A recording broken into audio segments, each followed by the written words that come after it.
All right, let's talk about a little bit about the debate. Sure. You said during the debate that you were not going to defend the indefensible relating to Donald Trump,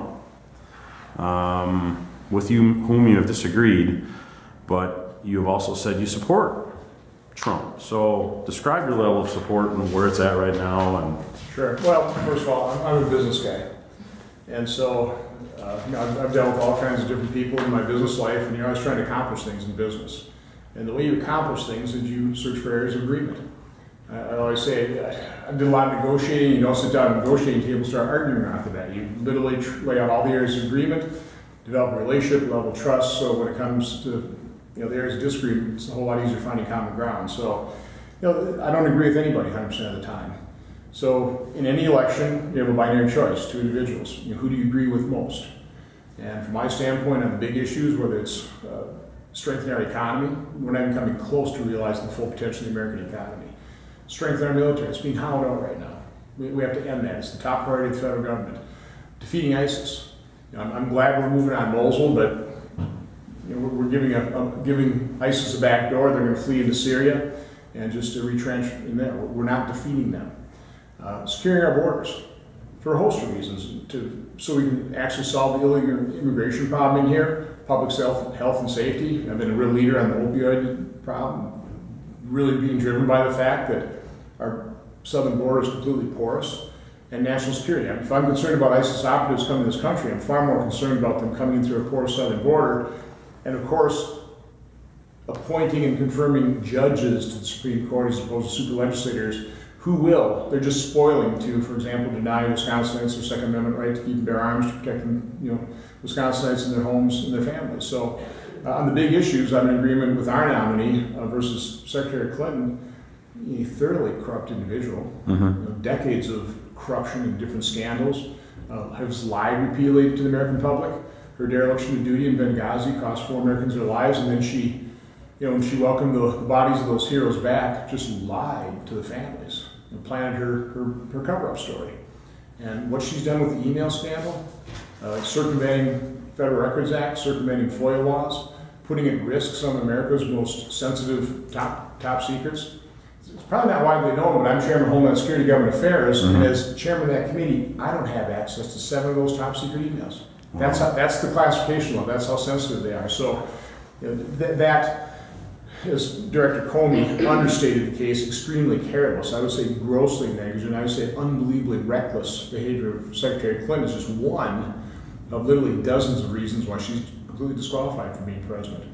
I think most Americans would like to be voting for like a Ronald Reagan on our side, maybe a Harry Truman on their side. That's not their choice. During the debate, you would describe the federal deficit increase, but really no questions during the debate dealt with the deficit. Which is a real tragedy, isn't it? That's what we ought to be talking about. Well, that's my next question. Why is the deficit a bad thing, and how would you reduce it? I mean, you've talked about it before, but... Well, first of all, just kind of personalize it. Just like if your family is in debt over its head, how do you grow your personal economy?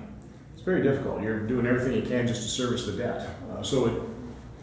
High debt levels really constrain a family's economic condition, a family's economy. Same thing happens with the nation state. So we are approaching $20 trillion in debt. Our debt currently exceeds the size of our economy. Over the next 30 years, and this is the work I've done on the budget committee, the Johnson budget window, 30-year deficit, $103 trillion. Who ever talks about that other than Nobody. No, it's a debt crisis that is just looming. If you think the bursting of the housing bubble was bad, just wait till interest rates return to their normal rate of over 5%, and we're spending more servicing our debt on interest payments than we spend in, for example, defense or Social Security. There you've got a real debt crisis, and we're just not addressing it. So, to me, the number one component of the solution, regardless of what we're talking about, reducing debt and deficit, strengthening our military, defeating ISIS, is economic growth. High debt levels make it very difficult for an economy to grow. So what do we need to do to grow our economy? And this is what we ought to be talking about. Well, there are 3 primary elements I talk about. Reducing the regulatory burden. It's onerous. In our committee, was set up a subcommittee on this issue, regulatory reform. We've held hearings, number of studies put the cost of complying with federal regulations at over close to $2 trillion per year. Now, I know we're getting immune to these massive numbers, but divided by the number of households, that's $14,800 per household per year is the cost of complying with federal regulations. Now, nobody writes a check. I call it the silent killer of economic activity. That cost is realized in reduced opportunities, lower wages, and higher prices. Wages have stagnated. We're below where we were in 2007 and 2006 in terms of median household income. I would argue a debt burden, or a regulatory burden of $14,800, that's money that could be put in the pockets of Wisconsinites. And here's proof of it. I was talking to a Wisconsin paper manufacturer, the head of the company. And by the way, I can't name who he is because he fears retaliation from his government. Now, how sad is that? Mm-hmm. By the way, he legitimately fears retaliation by his government. But he did a cost study on just 4 regulations recently issued. By the way, this has been a bipartisan problem. The growth of the government regulatory state has just increased Republican Democratic administration. Just 4 regulations. And this administration has issued close to 400 that have a compliance cost more than $100 million a year. 400. This is just 4. This is costing his business the equivalent of $12,000 per year per employee. Now, that's money that's not available to that business to increase wages and benefits. So, or even the question I would ask is, would you rather have that $14,800 or the $12,000 feeding a massive bloated government bureaucracy, making it difficult for businesses to grow, or in your paycheck feeding and providing for your family? I think it's a pretty obvious answer, but again, people don't realize that burden. A water heater costs $450 more per water heater, just the cost of federal government regulations. That was going to be another one of my questions, because October is manufacturing month. Mm-hmm. And as you've traveled the state, besides finding qualified employees, which you talked about also in the debate, what's the top issue identified by Wisconsin manufacturers, and how are you working to address it? Regulatory burden. Regulatory burden. It just is. And it's not just businesses. The Chancellor of UW-Madison came in the last 2 years complaining about and asking for relief from federal government regulations.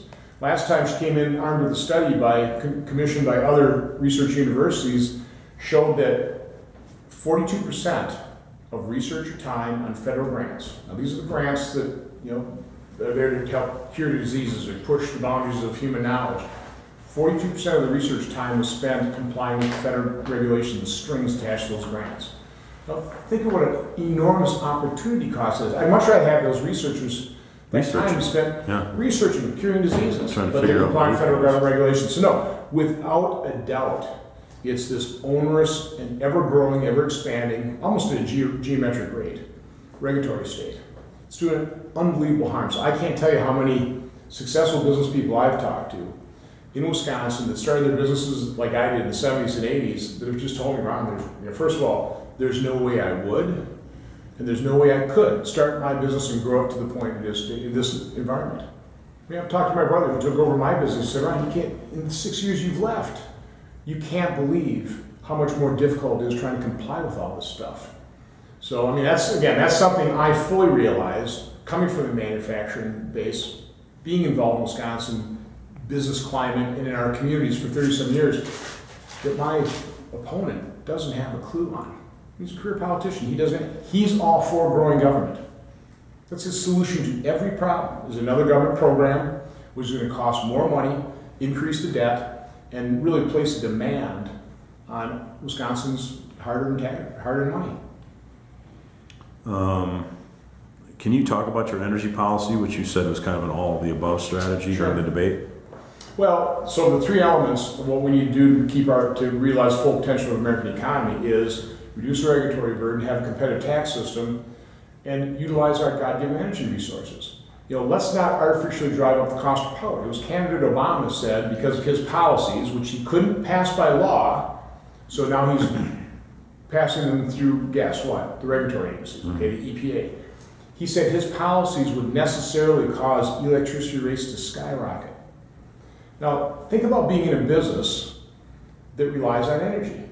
Right there, you kind of go, what's going to happen here? Are we going to be able to compete globally? If I invest this capital, we got a president of the United States somebody running for Senate in Wisconsin that their policies are going to necessarily cause electricity rates to skyrocket. So I am for an all-of-the-above energy policy. I'm for a clean environment. It's a goal we all share. But let's utilize our God-given energy resources, keep energy prices as low as possible so we can compete globally. Senator Feingold has falsely, it's been PolitiFact, it's false, accused me of supporting policies and trade deals that ship jobs overseas.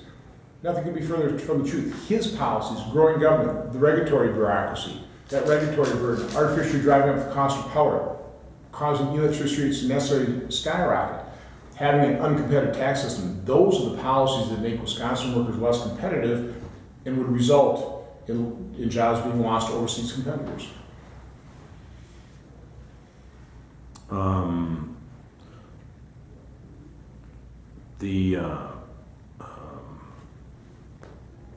Let's see here. There's a deficit question.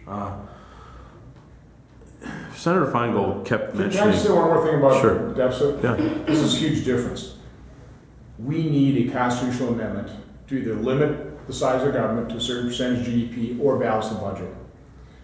Senator Feingold has repeatedly said, in 1992 when he was running for office, he said, in order to strengthen our economy, the number one thing we have to do is reduce the deficit. Top priority, reduce the deficit. 4 times he was given the opportunity to vote in favor of a balanced budget amendment that would have put that constitutional constraint and forced presidents of both parties, members of Congress of both parties to actually balance the budget. That's the control we need in place. 4 times he voted no. Twice he was the deciding vote. In other words, if he would have voted yes, it would have passed. Wow. Okay? Do you know how much the debt has grown since he voted no? $14 trillion. So had he been that independent maverick that actually did what he said he was going to do, try and reduce the deficit, he would have voted for that balanced budget amendment. I don't think we would be $20 trillion in debt. Senator Feingold continually mentioned during debate that he's visited all 72 counties during the past 2 years. How many counties have you visited? What was the top issue from the people that you spoke with? And then how do you differ from your opponent on how to address that top issue? Since day one, I have tirelessly traveled the state. Just to refute this charge, I had my staff just quick total up the number of miles I was behind the wheel. I've got a full-time job. When I'm serving it, it's in Washington, D.C. during the week. Come back on weekends. I've logged 130,000 miles during the last 6 years. Okay, that's just when I get back and see on the week, 130,000 miles, about 16,000 just in the last 2.5 months. So when he says I don't travel around the state and I don't listen to people, it's just not true. It's not true. I was up in De Pere at Amerilux, and one of their operating principles, this is a plastic distributor and fabricator, one of their operating principles was don't confuse activity for results. So the fact of the matter is, sure, you travel around 72 counties. My personal best, by the way, is 72 counties in just 42 days. It's the most enjoyable, actually the most fun part of the job. Driving around the state over the last couple of weeks, fall colors, it's beautiful. I love talking to folks in Wisconsin. So it's the most enjoyable, easiest part of the job. The difference is, we both travel, we both listen, but I act and I get results. And I've got a record of accomplishment. Ask Senator Feingold or his supporters, what did he do during his 34 years in Congress or in politics? Doesn't have a very good answer. He's got one high profile failure. Campaign finance. A lot of that's ruled unconstitutional. Give us this mess that we have a campaign finance system right now. That was one of his plans. They actually got implemented. Didn't work out too well. What I've done, I've become chairman of the Senate Committee on Homeland Security, Government Affairs. He was never a chairman of a full standing committee. I doubt he ever will be. And I've used that chairmanship to actually do what Wisconsinites asked me. I said this in the debate. The number one thing people tell me as I travel around the stage, you're in our prayers. We're praying for you. And we feel those prayers, we appreciate it. But right below that, it's, why can't you guys just get along and get something done? That's exactly what I've done. As chairman of the committee, trying to find areas of agreement, working tirelessly to find areas of agreement, identifying problem solving, and we passed 83 pieces of legislation on my committee. 28 now have been signed into law in some way, shape, or form. I think you mentioned the Stillwater Bridge. Stillwater, that was kind of my first example. Immediately upon becoming senator, traveling around, finding out there's a real problem with the Stillwater Bridge being stalled. It needed a waiver from the Wild and Scenic Rivers Act. So reached out to Senator Klobuchar, Senator Franken, and Senator Cole, 3 Democrats. I'm the guy that did the heavy lifting on our side of the aisle to get that thing to pass. You know, they took care of the Democrat side, I took care of the Republican side. And so we got that passed really within months. It was signed, I think, in January of 2012. And that bridge began construction. It's nearing completion. That'll have some pretty significant economic impact. But I put pressure on the FCC to make sure that they would craft the rules so that the Connect American Fund would actually be attractive to be used in Wisconsin. About $500 million now has been committed to by CenturyLink, Frontier, and AT&T. I'm at the leadership position of trying to get the gray wolf delisted before it does more damage to livestock and deer herds, and maybe even threaten.